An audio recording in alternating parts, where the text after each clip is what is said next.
So let me push you on the crypto front for a second. So I've been contemplating permanent storehouses of value, concerned about such phenomenon that we've been discussing as inflation and potentially hyperinflation, which is far from rare even among developed countries.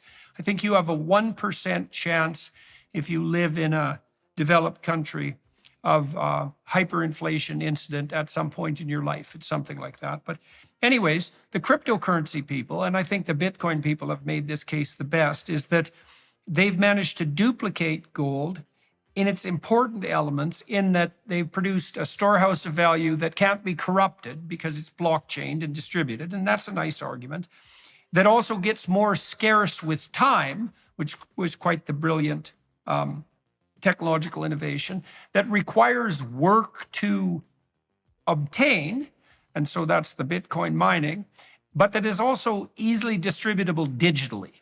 And so it's out of the hands of governments, it's an uncorruptible store of value, it's widely distributed, and it's easily moved. And so, that accounts for a fair number of the properties that you described a monetary unit had to possess. So what do you think of crypto in general, but more specifically about Bitcoin, because I think it's king of the cryptos? And do you think there's a case to be made that gold has an advantage that crypto cannot duplicate? And then we might ask, well, what if you had a gold-backed crypto? Because maybe then you could have the best of both worlds. So what are your thoughts about Bitcoin's done pretty well for a currency that doesn't exist, that's not government mandated, et cetera. It's stored its value. There's a lot of variability. Well, first of all, Bitcoin isn't a store of value because you can't store something that you don't have, right? First, you have to have the value. So as I said, gold's value is its use as a metal, right? That's what you're storing, is the future use of gold and metal, whether you're going to use it in jewelry or as a conductor in electronics or in medicine, whatever it is, you're storing that. Bitcoin only has a price, doesn't have value. Price is something that you pay, right? Value is something that you get. When you buy Bitcoin, you pay a price, but you get no real value. And now I agree, the price of Bitcoin has gone way up from when it was first started, where you could get multiple Bitcoins for a fraction of a penny or a dollar, whatever. They started next to nothing. And at one point, people were paying almost $70,000 for a Bitcoin. Currently, it's around $27,000 as we're recording this. So depending on when you bought, you potentially made a lot of money if you sold. If you bought during the mania hysteria of 2021, you've lost a lot of your money if you get out.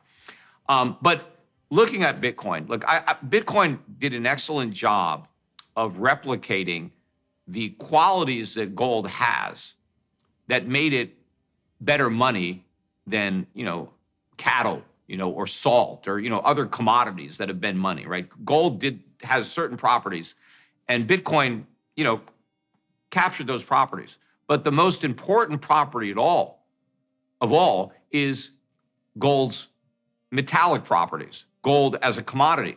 Bitcoin has none of that.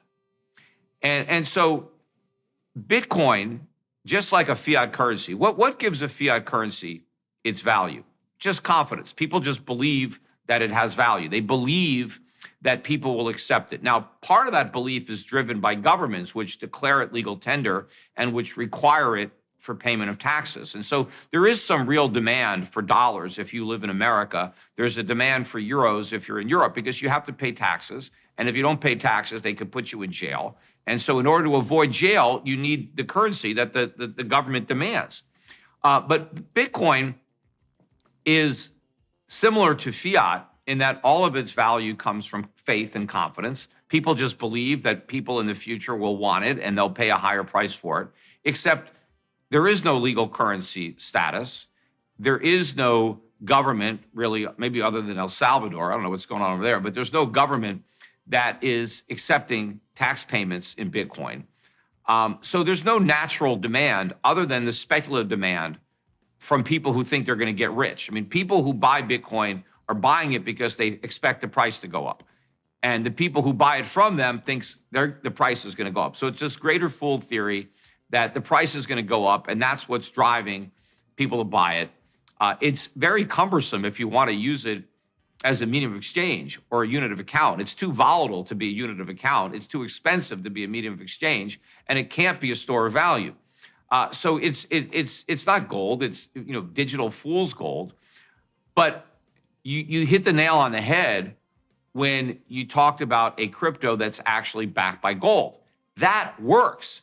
That solves all the problems that Bitcoiners claim gold has. That, well, I can't send my gold around the world. I can't use my gold to buy a cup of coffee. Well, yes, you can. It's a lot better than Bitcoin. If I have gold stored with any third party, it could be a government, it could be a private company, it could be anybody. You could tokenize that gold and have a Bitcoin, similar cryptocurrency, that is a digital representation of that actual gold. It's like a warehouse receipt, an IOU for gold. And then if I wanted to give you some of my gold, I wouldn't have to ship you my bar. I could just send you my tokens, over the internet. And now the ownership goes from me to you. It's an improvement on paper money. Because again, initially, paper money came as a substitute for gold. I had my gold stored with a blacksmith. And instead of lugging my gold around, my blacksmith gave me an IOU, and then I can circulate that IOU because everybody knows the gold is there. And instead of having to get it, they just circulate the IOU in a paper terms. Well, it's much more efficient to do it crypto, digitally. And you can take an ounce of gold or a gram of gold and divide it, to tiny little pieces so that I could buy a cup of coffee and pay the barista with my gold using the token. And it would be faster and cheaper than Bitcoin. And the difference is when I'm paying with gold, I'm paying with something real. I'm getting one commodity for another. I'm getting coffee, and the guy that sold me coffee is getting gold. And you can actually denominate the price in gold because gold is stable. I mean, it can function much better as a monetary instrument. The only thing that you have to trust the third party. But I mean, capitalism is all about trusting third parties. I mean, private third parties, we buy an insurance policy. People buy life insurance, fire insurance, health insurance. It's all a third party that's selling you that policy. The policy is only as good as the third party's ability to pay. How do you, we have rating agencies, we have capitalism, we have competition for reputation. There is no reason that you can't have third parties to store your gold, and then you could use it. You don't have to store all of your gold that way. You can keep a lot of your gold yourself. But the gold that you want to use as a medium of exchange, you can use that digitally. And that works much better than Bitcoin. You have real value, you have real scarcity. Well, I've talked to people who have attempted to produce gold-backed cryptocurrencies, and they've run into, from my understanding, a variety of legal impediments on that front. Do you know of anybody who's doing that successfully? And if so, why aren't they prime competitors, let's say, in the international market for Bitcoin? I mean, the argument you laid out seems to make sense. And so you'd think two things. You'd think, given that governments are rushing to digital currencies, and that some governments would like to displace the US dollar as the reserve currency, that the logical thing to do for some enterprising country would be to produce a digital currency that was gold-backed. And so what's happening on that front? Okay, so there's two things. First of all, the demand that is mainly coming in cryptocurrencies, including Bitcoin, is to get rich, right? People want to buy Bitcoin because they think it's going to go to the moon.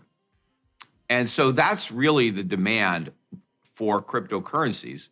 It's not to have an alternative as a medium of exchange and as a unit of account.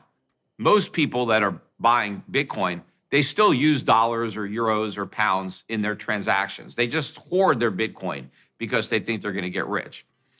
And so there's no real demand yet for a cryptocurrency that's backed by gold to be used as a medium of exchange. People are still content to use their fiat currencies for that role. But I think that once this crypto bubble really pops and the losses, stack up and people get burned and they're no longer interested in these get rich quick schemes. And they really start to focus on an alternative, not to get rich, but to preserve what they have, right? Because that's what gold is, right? Physical gold is not about getting rich. It's about avoiding becoming poor. It's about avoiding the inflation tax. And so I think as the inflation rates get worse throughout, the world, there will be more of a demand for an alternative medium of exchange to these fiat currencies that can also store value. You said some of that is happening already. You said that many countries around the world, the central banks are buying gold. The central banks, right? There seems to be right. Yeah. So and many of those central banks are also starting to experiment with the idea of an imposed digital currency. Well, I guess there's flirting on the margins. What they're talking about is a digital fiat currency that just gives them more control. I know.